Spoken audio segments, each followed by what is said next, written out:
15 ऑगस्टला मांसाहार विक्री बंदचा निर्णय. काँग्रेस काळातील 12 मे 1988 रोजी तत्कालीन काँग्रेस सरकारनं घेतलेला निर्णयानुसार बंदीचा पालिकेचा अधिकार राज्य सरकारकडून स्पष्ट.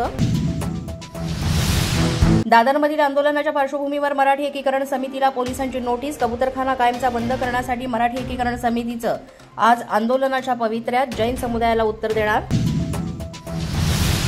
15 ऑगस्ट रोजी मांस विक्रीवर घातलेल्या बंदीचे भाजप आध्यात्मिक आघाडीचे प्रमुख तुषार भोसले यांच्याकडून स्वागत. 1988 तत्कालीन काँग्रेस सरकारनं घेतलेल्या निर्णयाची अंमलबजावणी केल्याचा भोसलेंचा दावा. कबूतरखान्याबाबत आज हायकोर्टात सुनावणी दरम्यान आतापर्यंत कबुतरांना खाद्य दिल्याप्रकरणी 1,32,000चा दंड वसूल. कोर्टानं दिलेल्या बंदीच्या आदेशाचं उल्लंघन. कुणी काय खावं यावर बंदी घालणं योग्य नाही, लोकांच्या भावनाही महत्वाच्या. 15 ऑगस्ट या दिवशी मांसाहार बंदीबाबत उपमुख्यमंत्री अजित पवारांचं विधान. कल्याण डोंबिवलीच्या आयुक्तांना बडतर्फ करा, त्यांना स्वातंत्र्यदिनी आम्ही काय खावं हा सांगण्याचा अधिकार नाही. 15 ऑगस्टला मांसाहार बंदीच्या आदेशानंतर आमदार आदित्य ठाकरे संतापले. दादर कबूतरखाना परिसरात कबुतरांना देण्यात आलेलं खाद्य हटवलं. इमारतीच्या टेरेसवर कबुतरांना खाद्य देण्यात आलं होतं.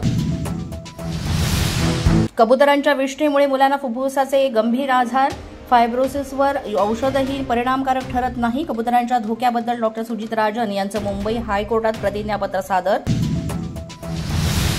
15 ऑगस्टला मांसाहारी हॉटेल्स, KFC, मॅकडोनल्ड सारखे उपाहारगृह बंद ठेवणार आहेत का? मनसेच्या राजू पाटलांचा कल्याण डोंबिवली महापालिका आयुक्तांना प्रश्न. 15 ऑगस्टला मांस विक्री कत्तलखाने बंद ठेवण्याचा निर्णय. कल्याण डोंबिवली, नागपूर, मालेगाव, छत्रपती संभाजीनगर महापालिकांचा फरमान. तर निर्णयाविरोधात कल्याणमध्ये फाटिक संघटनेचा पालिकेच्या गेटवर मटण विक्रीचा इशारा. पोलीस माझा न्यूजच्या बातमीपत्रात आज इतकंच. तुम्हाला आमचं बातमीपत्र कसं वाटतंय याबाबत अवश्य अभिप्राय कळवा. यासाठी पोलीस माझा न्यूजचं युट्यूब चॅनल सबस्क्राईब करा. तसंच आमचं फेसबुक, इंस्टाग्राम आणि ट्विटर अकाउंट फॉलो करा.